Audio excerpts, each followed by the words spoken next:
So let's give it one more. Good morning, everybody. Thank you all for attending today. My name is Dan Adams, and I'm with Lizzie Whetstone. We are your two moderators today. I just want to high level say thank you very much for spending a little bit of time with us. We'll try and actually finish this in about a half hour. So stay with us. It'll be action-packed and very fast. I run the sales team at StrikeGraph, and I'd love to introduce Lizzie. Lizzie, your role and a little bit about you. Yeah, thanks, Dan. I'm Lizzie Whetstone. I'm the Director of Customer Success here at StrikeGraph, and that means we sort of take a customer from the very first sales handoff, whether they have security platform, have been through this 1,000 times, or whether they are a new company who have never been through a security audit. And we help them develop a security platform, get through an audit successfully, be able to be really confident in their security controls. Thank you, Lizzie. Really appreciate the introduction. I just flipped the slide, and if you don't mind, we're going to already covered number one and number two, but we will be asking a few questions today, getting responses back from Lizzie. I may from time to time chime in with what it looks like from the trenches, being that I run the sales team, and we do always try and help our customers along these initiatives. So without further ado, we're going to open up the questions that we had planned, but also for the audience, feel free to send in questions because we do have somebody that's monitoring the questions. They'll get them over to us. And at the end, we will have time to address and answer all of your questions at that point. So let's get started. First and foremost, Lizzie, what is a risk assessment? That is a great starting spot. Yeah, so what is a risk assessment? At its basic level, a risk assessment is the identification, assessment, and the prioritization of your risk. And so when we start with a company and we start to look at their risks, we're looking at sort of their assets, the part of their infrastructure, their IT, the people, the reputation. We're looking at their vulnerabilities. That would be sort of the second layer of really where are their weaknesses that could be exposed to exploitation. And the third is then we look at threats when we kind of think about the risk environment of just what is a negative event that could exploit a vulnerability, what could really go on in the environment that could take a vulnerability into a full threat. Yeah, and I've also heard that, one of the goals of the risk assessment is to reduce the likelihood of any incidents that could happen in the future, right? And what we've seen is that the risk assessment that we do is good for almost any framework. We'll talk today about SOC 2, but it also could be HIPAA, ISO, NIST, and beneficial in many ways. So we're really looking forward to drilling into this with you more, Lizzie. So the second question that I have is really, when a company is first thinking about this and setting up their program and everything, when do they first start thinking about risks in your GUC? Yeah, I think that all founders are kind of constantly thinking about their risks, right? Are people going to come, go? There's these like ambiguous sort of unknowns. And so the first time I think that folks unfortunately do a risk assessment in a formal way is when they're going for sort of an audit, official frameworks are introduced, they're starting to follow some security protocols. But probably that's the first like risk assessment, and to take the actual activity just unloads a lot of your mental space away from sort of like the impact or the likelihood of a variety of threats, anything happening. Yeah, and when we see it on the sales team is the first time that a customer asks for a SOC 2 report or for a company to share their risks, right? Do you see that a lot of times too? That's the reason why companies get to Yeah, you? on questionnaires that'll come of what risks are you identifying and management discussing, and Yeah, it really is a common topic, and it's really all about that company wanting to grow, achieve the next customer win, and getting that risk assessment and getting it done and then mitigating for it is certainly one of the best ways of ensuring that growth. What kind of vulnerabilities or gaps do we typically see in security when they come to light during a risk assessment as it's being completed? yeah, I think that for different organizations, they're going to have sort of different threats. So some are going to be adversarial, right? Like hackers, malware, this big state actors, things kind of happening. Then there's the accidental threat that's just, user broken, a misuse of access, like people, that's where the people kind of come into play. There's structural stuff like your router dies or just technology kind of goes out. And then, of course, the big risk of a global pandemic or something sort of like environmental or outside of your control. And so when you start to kind of think about these and where they might be, you're really looking for that risk response, right? That's the peace of mind. That's how you've either mitigated to reduce the impact or the likelihood, or even just the response time. You can't really prevent an earthquake, but you can have a disaster recovery plan. So you know exactly what you're going to boot up first in that instance. So yeah, I think all sort of things when we do our risk assessments with folks, we really run the gamut through all sort of different scenarios that could be happening. Personal, like if inherent risk is there of like your CEO could win the lottery and quit tomorrow, like what are you going to do? How are we going to essentially put in some mitigating controls to reduce the impact? Well, and you brought up a really good point. We'll stay on this question for a second because you said once you identify those potential vulnerabilities or gaps, you could then start to address them, right? Mhm. And that's probably one of the keys of doing the risk assessment and finding this out, I'm going to guess. Exactly. Yeah. So that's sort of after you've identified and scored, you sort of think about the risk response, whether you're choosing to mitigate, which is to develop some different interesting security controls to sort of prevent. You can transfer it, which is where you're actually just offloading some of the risk to a third party. This we see a lot with folks who are on the cloud. They're not managing servers. They're not actually checking for the HVAC system to be working. You're kind of offloading some of that risk to a third party. You still have to manage that risk. You can just accept the risk is one option when you're kind of looking at stuff. Yeah, the CEO might win the lottery, but we're not going to put in a bunch of controls in place because that seems unlikely. Or you could avoid, you could discontinue certain activities if they're deemed too risky. Very, very interesting. Thanks for going a double click on that. We really appreciate it. For the next question, it's really all about the common ways. And so we were kind of already going there, but let's think about that. The Mhm. common ways to mitigate risk. What's a traditional model of a risk assessment in your mind?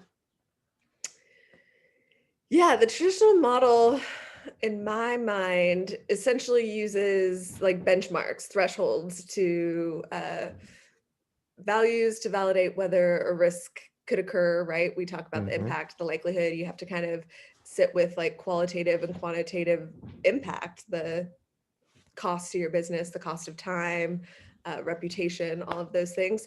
And then the most common way to mitigate it is to actually develop security controls or actions, mechanisms that you're going to then apply. And these can be technical. I think that's what most people kind of think when you think security controls, you think about password policies, right? Like we're making sure we have a password on our Wi-Fi network. We also have controls that are physical. This is keys, gates, physical doors in office spaces, workstation lockout kind of things. And then you have sort of management controls, which management controls, I would say, are the most are probably the area where people aren't getting the credit or formalizing what they're doing. I find that's sort of where when we're working with folks, we spend a lot of time thinking about like, hey, how are we essentially putting into place the policies, documenting the formal processes, holding an annual security training, enforcing different sort of weekly standing meetings to share ideas, all of these that are really these managerial controls are really mitigating your risk, more communication, more oversight from above. They're all great, great security controls. I really appreciate that. And a follow-on question to that, because I actually saw one in the chat window, I'll ask it now. Is this limited to a single framework or is it multiple frameworks? No, no. Risk assessment is a valuable part of all frameworks. So there is actually not a framework you'll go after that doesn't ask you to, at the very beginning, to kind of sit with this step and to evaluate your organization at a high level. Yeah, so we're talking SOC, we're talking ISO, we're probably talking NIST, we're Mhm. talking CMMC, almost any of those frameworks. Yep. Excellent. Thank you, Exactly. Lizzie. Appreciate that. Um, how does StrikeGraph and our risk assessment framework help a customer get through this? Yeah. StrikeGraph actually has a really unique sort of risk-driven approach to compliance. And so the very first thing we do is we take that risk assessment. And through the risk assessment, we actually help identify the security controls you might put in place. We use risks to look at sort of what we're scoring medium and high to ensure that we have adequate coverage in those areas. And the StrikeGraph tool is really wonderful because it takes you through this in this like really seamless wizard. It's almost like a game, if it could be so. Game of I think compliance, that's not game a Game lot. of Yeah, Thrones, right? yeah. It is a risk assessment game. Yeah, and so it just really walks our customers through it so that at the end of the risk assessment, they've actually built out a control library and we've developed a security roadmap for what they controls they need to implement, what we might need to just document and formalize, and then also what you're currently doing today. Awesome. Another question came in. So if you don't mind, sometimes I'm going to answer these Yeah. questions as they come up, because I think it ties in. So the question was, now that you've got the risk assessment done and you talked about the controls, does this later on help you with those security questionnaires? Totally. Yeah. And the function of controls, and the reason the controls are sort of led and become the center of the universe is because the function of the controls are your business operations. They're to either deter this thing from happening, to prevent it from happening, to detect if it's happening in the case of sort of monitoring controls, to correct if it happens, so that if, okay, we know this is a possibility, but we have plans and processes in place to correct if something were to happen. Um, and so, yeah, the controls are really then the meat of the organization, right? Like it's the how to, what do you do next? What's the day to day look like in order to prevent it? Very, very nice. Another question came in about those controls, so I want to answer it in as close to real time as possible. Um, you know, and this might not be specific, but you could at least generalize it. What needs to happen for every control that a company selects? Yeah, and the every control definitely has a little bit of maintenance involved, and the platform and the StrikeGraph tool itself will help kind of manage some of this metadata of every control needs to have an owner, ultimately a human person responsible for the integrity and the effectiveness of that control. So somebody who is essentially responsible, the buck stops here for the control to happen. So if we're doing an annual policy review, um, if you're doing sort of keeping your servers up to date, like there is somebody who is actually responsible for checking the firewalls. Um, so that's one thing that is required for every control to have an owner and then a frequency. And this is how often does this occur. In some smaller organizations, controls can happen at a different cadence. Depending on the organization size. The example I'm going to use is that like user access review, if you're a small company with the same 4 people who've worked there for the last 6 years, you don't need to do a monthly user access review, definitely annually, but maybe just upon hire or changing of employee personnel would be maybe how you'd write your policy of conducting that user access review. Whereas a larger organization may be experiencing rapid growth, their control might state that they're reviewing and looking at those access logs weekly, monthly, definitely quarterly. Yeah, And that so, makes yeah, the owner and the controls, and it's really nice because with StrikeGraph, you can sort of set up what makes the most sense to you. They're very customizable. That way you're able to stay on top of it as the control owner, you're monitoring. so. Someone just chimed in. You said customizable controls.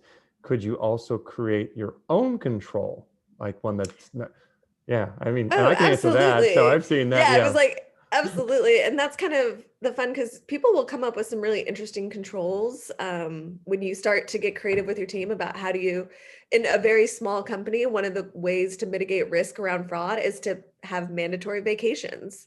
If somebody's gone for 2 weeks, that's a security control, is actually like requiring people to leave as a fraud check, or there's definitely controls that you can sort of, when you start to think about your risks of, you're like, how can we actually mitigate this the best way? So there's a lot of fun in sort of the custom controls. Yeah, and we definitely support that. So I know it's part of the platform. There's hundreds of controls out of the box, but anybody can write their own controls. So that was a really good question from the audience. Don't know who sent it in, but one more question, the formal one. How can you operationalize your security controls across the business? What's the best way to do that? What is the best way to do that? No, Or are there ways to do typically that? Yeah. there absolutely are. Um, Definitely you want to start, documentation is probably the first place that we go. Policies, it's just defining how things are done.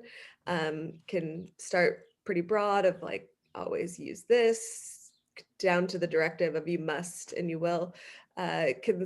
Developing guidelines, checklists, just sort of starting at the highest level around um, processes. So change management from the top, running it down, and therefore you can make sure at each step in the change process, whether that be for source code or acquiring new technology, that you're following a set process.